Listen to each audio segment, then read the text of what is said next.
バーチャル YouTuber キズナアイです。法に触れてないけどこれないでしょっていう事案、みんなも結構あるんじゃないですか？そんなモヤモヤを私裁判長キズナアイが有罪か無罪かジャッジします。ということで第1回キズナアイ裁判、これより改定。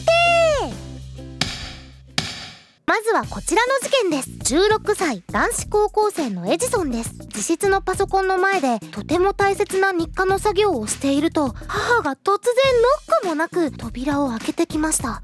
作業現場を見られてしまいました。これって罪になりませんか？はい、エジソンさんってことは自家発電でもしてたんですかね。突然扉を開けてくる母親、これはなかなか難しいですよね。家族といえどもプライベートプライバシーはありますが、ただ16歳未成年ということは家賃とかはやはり親が払っているわけですよね。突然開けちゃうお母さんの気持ちもわかるし、エジソンくんの気持ちもわかる。養ってもらっているという立場、その心が大事。収入がないと生きていけませんからね。その自室のパソコンの前で、自室もパソコンもきっと親が買ったものでしょう。では判決を言い渡します。無罪。仕方ないですよ。自分で稼げるようになってから親にねお金を渡して、ここの家賃の分払ってるから入ってこないでみたいな感じがいいと思います。未成年のうちはしょうがないです。大切な作業はネカフェとかでやってください。続いてはこちらの事件です。30歳会社員のトッシュです。先日某アイドルグループのライブに参加しました。隣の方がハッピを着てサイリウムをバルログのように握りしめ、いかにもな方でした。ライブで曲が始まりますと、その人はおもむろに大きな振りでオタ芸を始め、何度も私の視界をかすめていきました。私はあなたの芸よりアイドルが見たかった。これって罪になりませんか？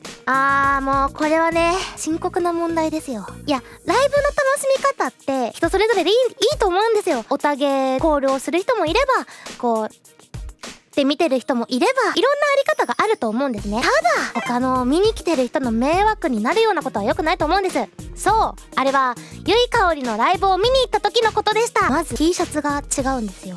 なんでゆいかおりの T シャツとか普通の T シャツじゃないの？それラブライブの T シャツですよね。それ田村ゆかりさんの T シャツじゃないですか？それ水木奈々さんの T シャツじゃないですかっていう人が横にいて、前にスペースがあるような席だったんですよね。いきなりその横に座ってる人の友達が来る、その人が前に出る、打つんですよ。オタ芸を挙句当たるんですよ。どう思います？人として常識とかいろいろどうなのみたいな感じありますよね。私じゃないですっていう意見もありました。ということで判決を言い渡します。有罪です。懲役一生です。死ぬまで反省していただいて、それぞれの楽しみ方があってもいいけれども、人様の迷惑になってるのはダメですよ。みんな同じお金を払ってきてるわけですから、その子のファンなんですよ。行動一つでその子のファンをやめてしまうかもしれません。売り上げに関わってくるんですよ。名誉毀損じゃなくて商売に関わるやつ、なんて言うんですか出てこない何でしたっけ？営業妨害。どうしてもオタ芸を打ちたい人はカラオケなり仲間と借りてってもう存分してください。以上です。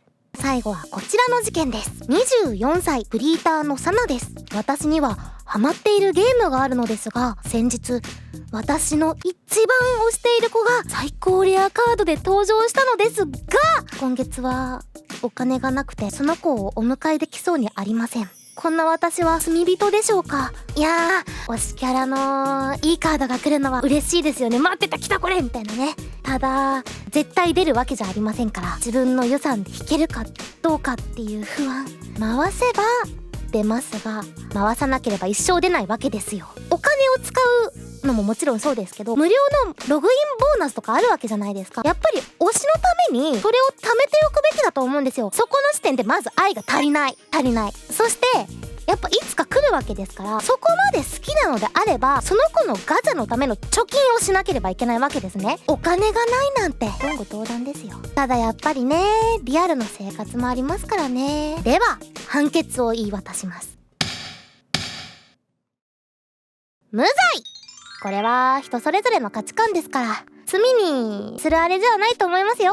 ただ私なら出るまで引きますけどね。当たり前ですよ。推しの最高レアリティカードとか全部持ってますよ。宿フェス、ラブライブ、矢沢ニコちゃんみたいなね。